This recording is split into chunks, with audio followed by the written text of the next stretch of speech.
Well, good morning. We're back out here in Manatee County, Anna Maria Island. We got a lot of dignitaries here, as you see, so I want to thank them. We have our Lieutenant Governor, we have General Haas, Kevin Guthrie, Jared Perdue, a lot of legislators, local officials. Appreciate everything they've done to work very hard. As of this morning, our state emergency response team has completed about 1,700 missions, and we're in the process of finishing another 2,000. Our search and rescue was finished very quickly, I think, as people know, and a lot of those assets are rescuing people in North Carolina in the mountains. We have 17 pods, points of distribution, open around the state. Food, water, other items you may need. If you can go to floridadisaster.org/updates. But, and this is a good sign, we've been collapsing a lot of those pods due to lack of demand. So we had pods in different areas, no one was really going, so you collapse. And so the general is going to continue to collapse if there's not enough traffic to justify how we're happy to do it. But at the same time, a lot of these areas that are recovering, the stores are open and people do have access to things. So that when we're closing them, it's actually a good sign. We've also deployed multi-resource agency centers to bring expedited services to areas that are hardest hit. Today we have marks opening at Horseshoe Beach, which has been open, Suwannee and Jasper in the Big Bend section of Florida. We were able to announce yesterday that less than a week after a Category 4 storm, all school districts were back open and people were back in school, including in Taylor County. We understand that there's challenges that go with that, just like Hurricane Ian. Just because you happen to work in a school or a teacher doesn't mean that your home is somehow magically spared. And so there were a lot of folks who are working in our schools, working in different critical areas that also suffered a lot. So it's a tough situation. So we wanted to help with that. So we did, through the Florida Disaster Fund, to the counties that were the hardest hit in the Big Bend, $50,000 to each of their local education associations. That can help teachers with whatever costs are associated with getting them back on their feet. And that worked well during Hurricane Ian in Southwest Florida. We're bringing it back to the Big Bend. So as of this morning, we have 2.4 million accounts have been restored with power, and we got less than 9,000 that are without power. And we're still not even a week out from when the storm actually made landfall. Most of those 8,800 accounts are in the Big Bend area with the electrical co-ops, and it's just because some of those systems had to be completely rebuilt. So they're actually making really good progress on that. Those are things that would take 6 weeks in the past. That is not going to happen here. And I know Kevin's talking with them. We think that likely that'll be up and running pretty soon. So that's a remarkable. This is the fastest power restoration after a major hurricane than we have ever had. And we did fast in Ian. We did fast in Idalia, but this was even faster. So I want to thank everybody that was involved with doing that. Manatee County specific missions. So far, the state has delivered 587,000 bottles of drinking water, almost 100,000 shelf-stable meals, 11,000 tarps, 4 pallets of adult diapers, 4 pallets of baby wipes, 9 pallets of diapers for babies, 10,000 sandbags, 12 3,500-gallon tanker vac trucks, and we're also in process of finishing the following: a 24-hour security for one-stop business resource site, 2 floating docks to service 2 ferries shuttling residents from mainland to island. You know, we opened the road again, which is great, but there's a lot of traffic. I mean, it took a lot longer to get out here, so that's an option for folks. Showers, laundry, and restroom trailers for the shelters, coordinating laundry, shower, and hygiene centers, along with towels, bedding, toiletries, and laundry detergent for Two Rivers Mobile Home Park, which I toured a couple days ago, as well as a coordinating damage assessment team, deployments for City of Anna Maria Island and for Manatee County. We also have 1 disaster recovery center for both Debbie and Helene assistance. One of our announcements today is we understand the housing is a challenge. If you had 4 feet of water in your house, even if it's not a total loss, you got to gut that drywall, muck and gut, and there's a rehab process that goes. So we've done things like do our trailer program where you can go through Hope, Florida if you want to get a travel trailer that Kevin and his team can deliver. We also have options through Visit Florida, emergency accommodation on Expedia Priceline. Here in Manatee, you have some more options for hotels in the general area. Taylor County, some of the Big Bend, not as much. So that is still available if people want to use that. But in addition to all of those things, today I'm announcing that I am taking executive action to temporarily lift time restrictions on rentals. And we're directing municipalities and counties to do the same. We have regulations in this state, some of them local, some of them state, that require rentals to be greater than 30 days, either greater than or less than 30 days, depending on the locality. So you have this 30-day thing. Bottom line is you may need less than 30 days if you're rehabbing your home. Maybe you need a little bit more.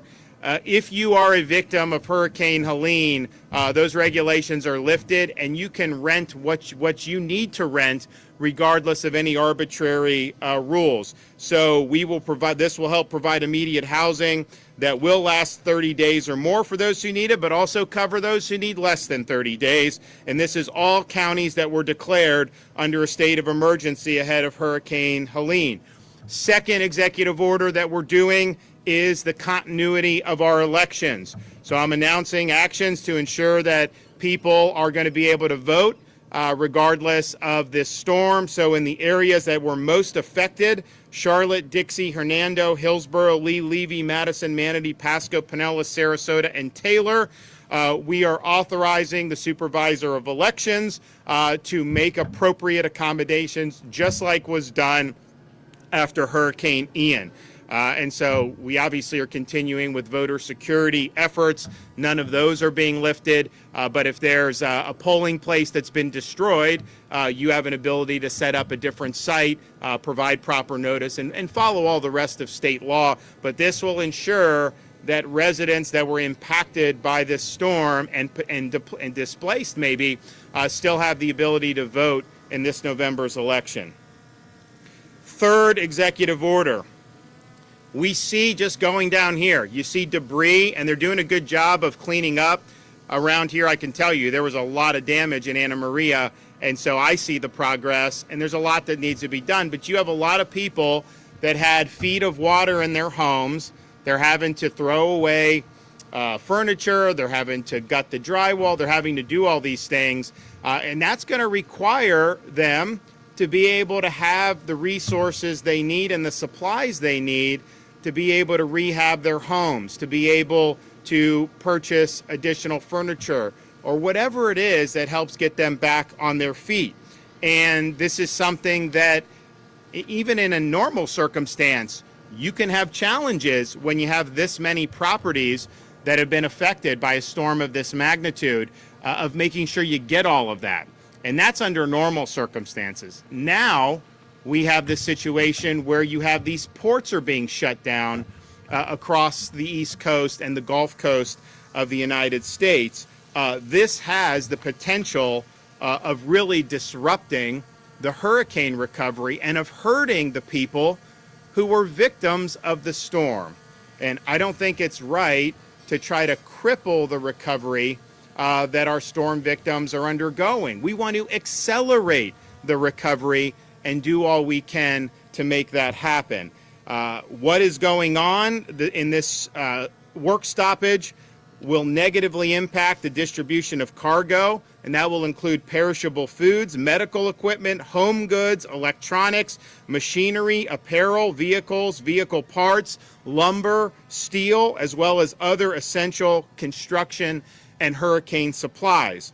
At Port Everglades in Southeast Florida, about 41% of businesses at 2 of the 5 terminals will be impacted. At Port Miami, strike will affect about 50% of the port's cargo capacity at 3 of its container terminals. And at Jacksport, about 1/3 of the commerce, particularly international container volumes and international vehicle volumes, will be impacted. This could lead, and indeed, if it goes on longer, will lead to significant supply chain disruptions. This will cause delays in the delivery of critical goods, and it will result in inventory shortages.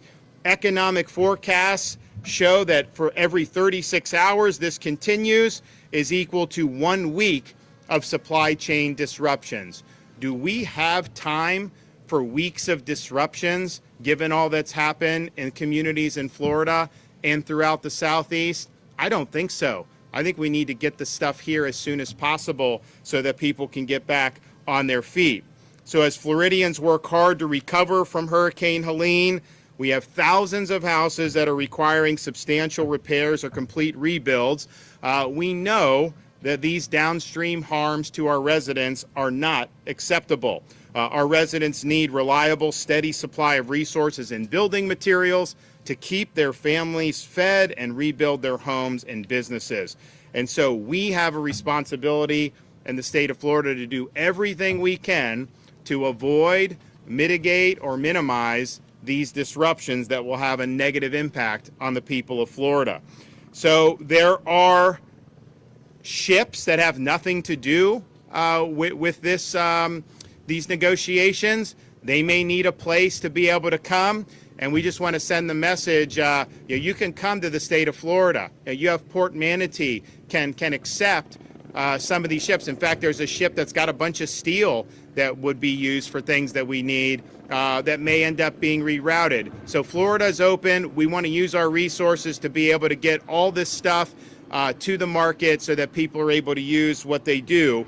We have 16 different deep water seaports. We will work with you to get critical commodities to shore and promptly plugged into the supply chain. At my direction, the Florida National Guard and Florida State Guard will be deployed to critical ports affected to maintain order and, if possible, resume operations, which would otherwise be shut down during this interruption. Florida Department of Transportation is coordinating calls with seaport rail and trucking partners to ensure that all are prepared and positioned appropriately to limit disruptions to the supply chain and other areas should this continue. I'm also directing Florida Department of Transportation to temporarily waive the collection of tolls and other fees for commercial vehicles using public highways in Florida and waiving the size and weight restrictions normally governing vehicle transportation for the duration of this emergency. This will help expedite the movement of goods that have been impacted from seaports to intermodal logistics centers, distribution centers, and delivery points, and very well may help offset additional costs incurred by operation during this period. Finally, I'm directing the Florida Highway Patrol to manage the flow of traffic from all Florida seaports and adjacent roads and highways as needed to further expedite the flow of goods that are currently being held up. This will include the provision of law enforcement escorts for commercial motor vehicles by FHP officers upon request. And I would say that this is something that would have significant impacts on the nation's economy anyways, but to have this happen in a way that could negatively impact people that are reeling from a Category 4 hurricane, that is just simply unacceptable. So it really is incumbent upon the Biden-Harris administration to do everything in their power to ensure that these goods are where we need to be, that people are not left hanging out in the cold waiting for these goods if they're sitting in the ocean somewhere and they're not being able to be used here in the state of Florida or in Georgia or North Carolina or where people are going to desperately need this. We need to accelerate. We have no time for delays. Biden-Harris has a responsibility to stand up for the storm victims, stand up for the people who've had their homes damaged or who've lost their homes, and make sure they have what they need to get back on their feet. For the next 2 weeks, Hope Florida will be 24/7. If you need resources, non-government resources, or travel trailers, you can call 1-833-GET-HOPE, 1-833-GET-HOPE. We have Hope buses in Dixie and Hamilton counties. We also have Hope navigators in Charlotte, Sarasota, Lee, Levy, and Manatee counties going into neighborhoods directly impacted by the storm to offer resources and support. We do have individual assistance available here in Manatee and the surrounding counties that were hit, and we appreciate that. We have an importance in a time of uncertainty like this we have a responsibility to ensure that people don't take advantage of it. We are a law and order state.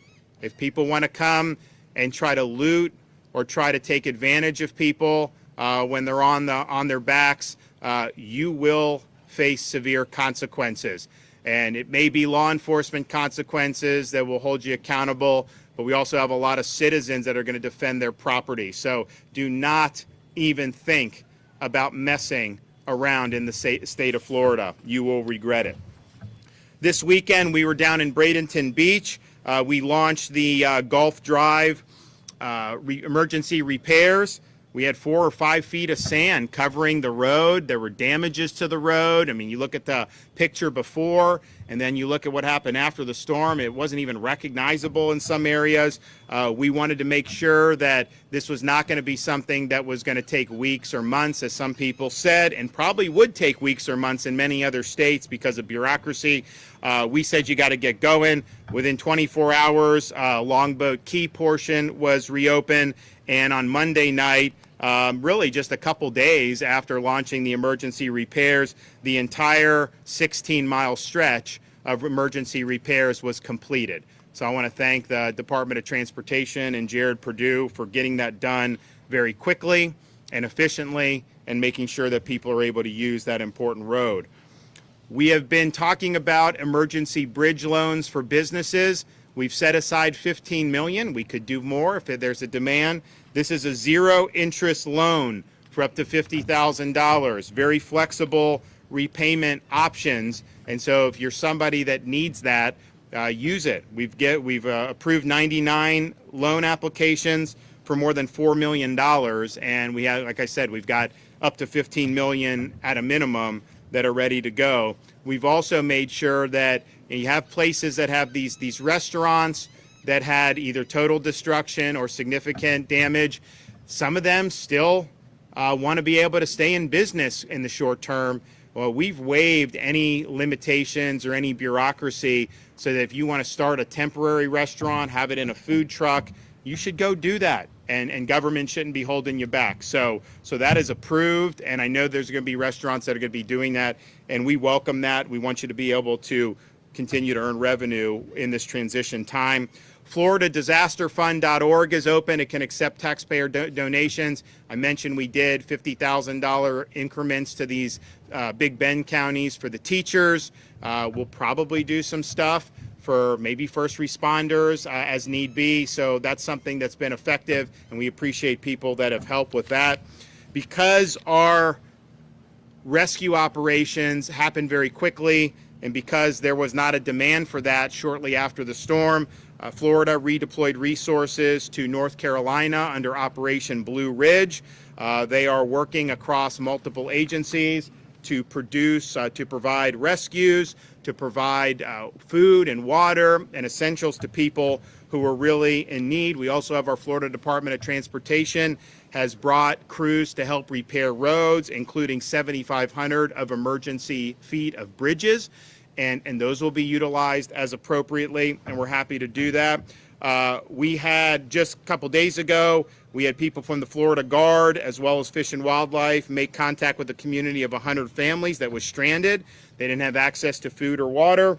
The team airlifted in rations, clean water, and fuel. Yesterday, a family of 3 was relying on rainwater and running low on food until the Florida State Guard and FWC showed up to provide badly needed food and water. National Guard also brought a generator to a home with a well, allowing them to provide water to the entire neighborhood until power is restored. And I'm pleased to announce that Florida successfully evacuated 3 families overnight from storm-hit parts of North Carolina to Florida, including the family's dogs. So this operation, assisting Floridians seeking rescue in North Carolina, is ongoing. If you have somebody there, or if you are there and you have access to comms and you need to be rescued, you can go to FloridaDisaster.org/Operation Blue Ridge.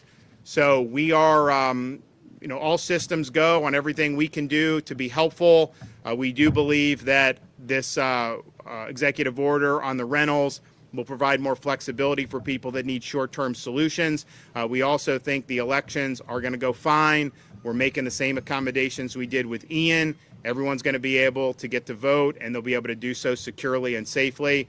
And then our resources are being mobilized to do whatever we can to avert negative impacts to the people of Florida as a result to shutting down some of these ports.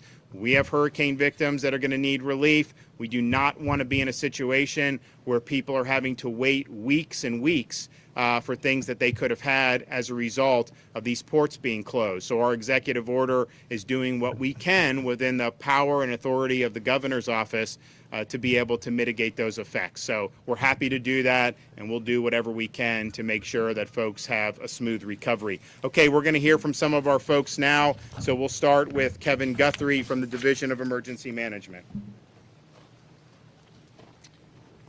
Hello, everyone, and thank you, Governor DeSantis, for your nonstop support as we continue to recover from this storm. Recovery is a very long process, but we have continued to work towards making it faster. As we begin our portion of the debris removal efforts for waterways, I need to caution debris haulers.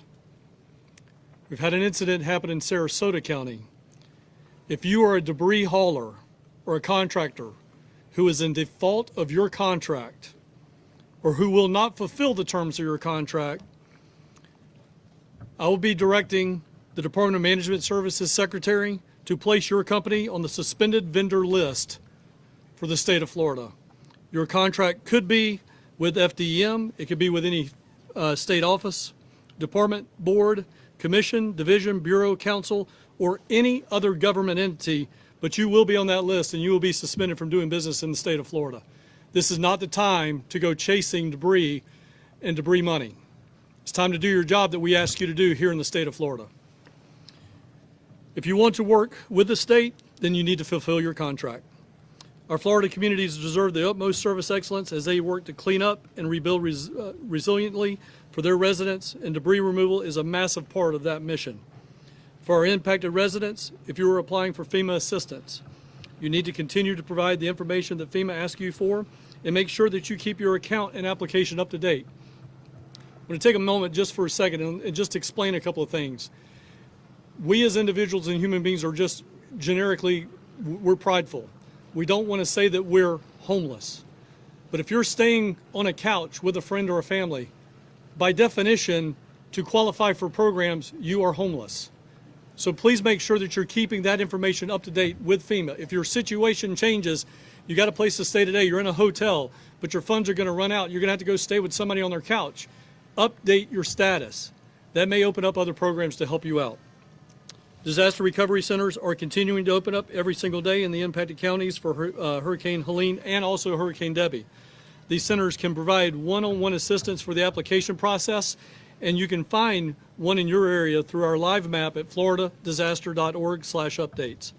If you have an application for FEMA assistance from Hurricane Debbie, and you also need assistance for damages caused by Hurricane Helene, you need to start a new application. You need to start a new application specific for Helene. When you're in your Helene application, don't reference Debbie. When you're in Debbie application, don't reference Helene. That will kick one or the other out. So please make sure you're talking about the specific storm that you've been impacted by. You can find all information that you need for Activate Hope on the Hope Florida website at hopeflorida.com, or you can call 1-833-GET-HOPE. The sooner we know what you need, the sooner that we can connect you for the best resources to support you. Hurricane season goes until November the 30th. We still have 2 months left. For some of you, your situation has changed. Now is the time to go ahead and evaluate your plan, see what you need in your kit based on your circumstances today. If you need food and water, we have plenty of points of distribution that you can go and get that free food and water to put back into your kit. We are here to help you, and we want to help you navigate this difficult time. We also need you to reassess your disaster plan and determine if any of your needs have changed. FloridaDisaster.org has those planning and recovery resources. And again, I just want to thank the governor for the nonstop work that he's been putting in, and also the nonstop work that the men and women of the state of Florida and their agencies have been putting in. We were on the drive-in this morning, and I saw 2 Hope navigators walking the neighborhood going door to door. Again, it takes all of us to respond to this. I appreciate all of the state emergency response team's assistance, and especially yours, Governor. Thank you for your leadership. Okay, Jared.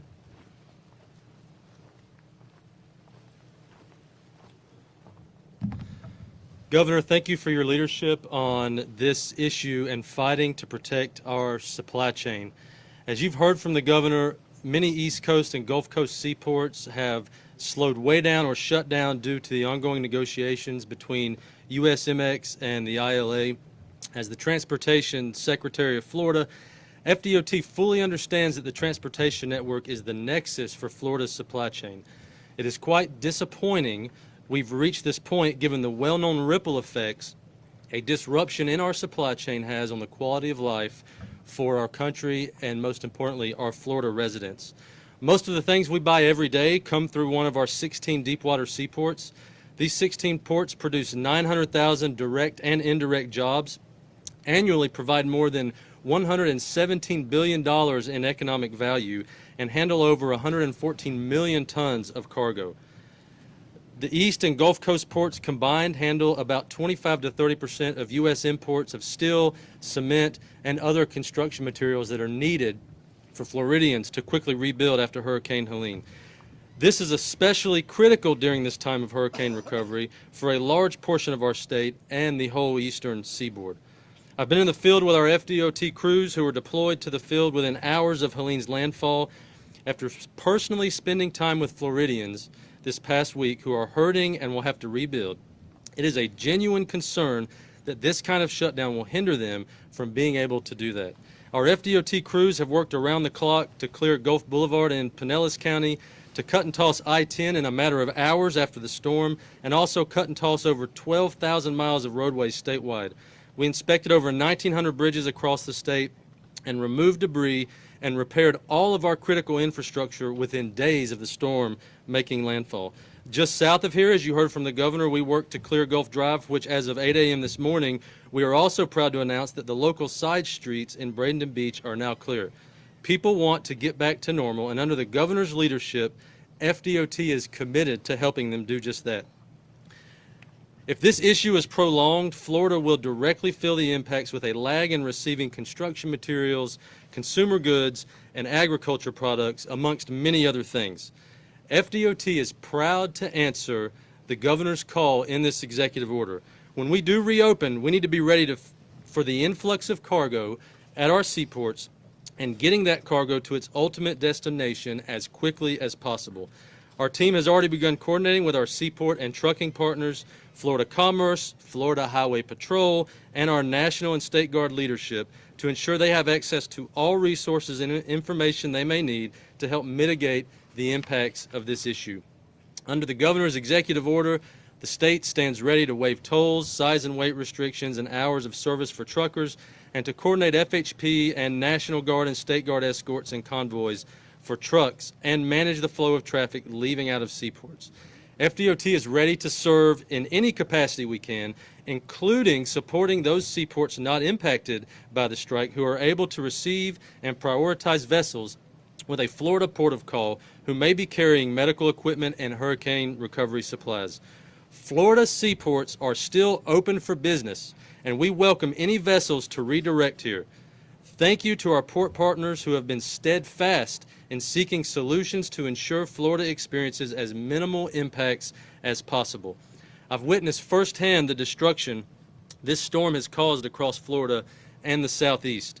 It's unacceptable that this continues as Floridians, and I stand with Governor DeSantis in trying to recover from a devastating hurricane and keeping our supply chain moving. Thank you, Governor, for supporting our communities in their greatest time of need and standing with us as we work to protect Floridians. Thank you. Okay.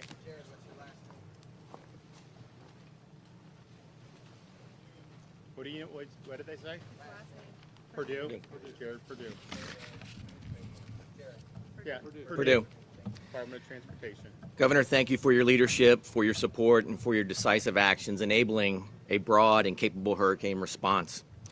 As the governor and the director or the secretary have announced, the Florida National Guard is currently preparing for the deployment of guardsmen to support port operations under the direction of the Department of Transportation to mitigate the impacts of the current labor strike across Florida.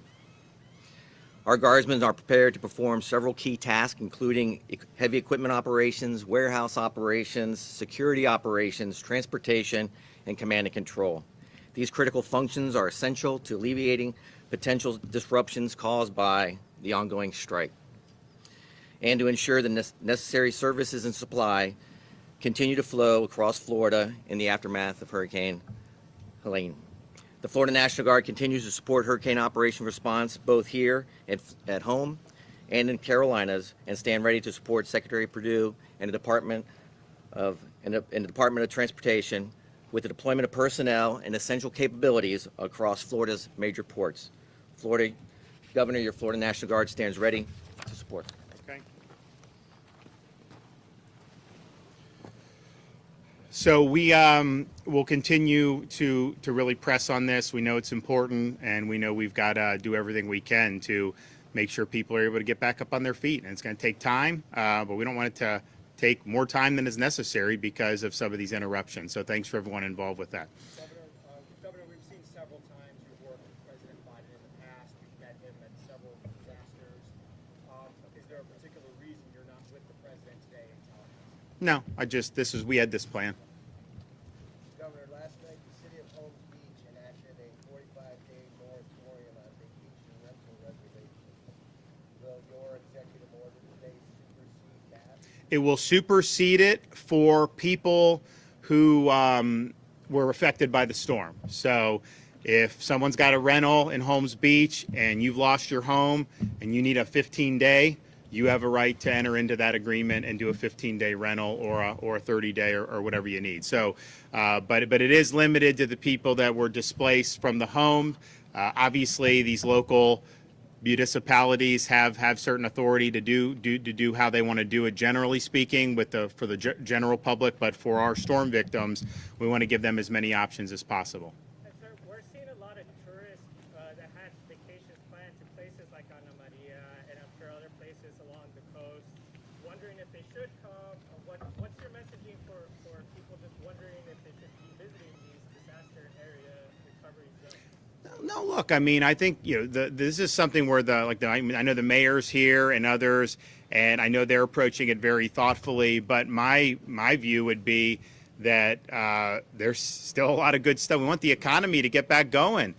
We want people to be able to come, and there may be some areas where it may be a little bit more challenging, but the goal needs to be to get people back up and to get the tourism flowing again. Obviously there was a lot of storm surge. There's been a lot of damage. They're cleaning it up. But you look, this is a beautiful part of the state of Florida. And so we want our restaurants back. We want these places to go. But there are local issues with that. And I think they can work that out however they see fit. But state of Florida is open for business. There's still a lot that you'd want to be able to do. It's still, there's a lot of stuff that you can do. So we anticipate to continue to see people want to come down here. Governor, we know that there's a tragic death toll. More than 200 people across the southeast.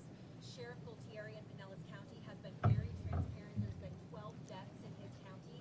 Can you talk specifically about the death toll, county by county, or more how it's affecting Floridians at this time? Well, one, when you have any deaths, it's a tragic situation. And the thing about these storms is, there are times where a death may occur, and I'm not saying it happened in this storm, where somebody goes out intentionally into the hurricane. We've had people try to surf and stuff. But a lot of these deaths are just freak things where a tree falls on someone's house. We had somebody evacuating and a sign fell on the interstate. So this stuff is very, very difficult, and our hearts go out to everybody that's been affected by that. We do have county by county. I don't have it off the top of my head, but if you follow up with our guys, they're happy to do it. Pinellas is where at least the plurality of storm deaths occurred. And then I would also say some of the other ones, whether something is a storm-related death or not, sometimes people have some disputes. So, for example, some of the deaths that have been reported go as far as Jacksonville and Miami, which obviously were not close to the main action here, but may have had some stuff. So, but yes, we have that and do. I will say, just with our guys being in Western North Carolina, that is where I think most of the deaths have occurred. And I think the tragic thing about that is I don't know that they know when it's going to end in terms of finding people, but also you have people isolated. You know, our Florida Guard and Fish, they dropped supplies. There was 100 families in a community. They were totally cut off. Eventually, if you don't get the relief, you're not going to be able to survive that indefinitely if you don't have access to food and water. So I think this is still, the tragedy is still unfolding, particularly in Western North Carolina. That was one of the reasons why we had these resources idle. There were no demands for rescue in Florida after the initial 24, 48 hours. So we felt an obligation to help, and we felt an obligation to make a difference. And we have made a difference, and will continue to make a difference. Governor, are you able to say about how many deaths Florida has had? Kevin knows exactly. What is the... I believe it's 15 as of this winter. Okay, so there's 15 confirmed. I think it's probably higher.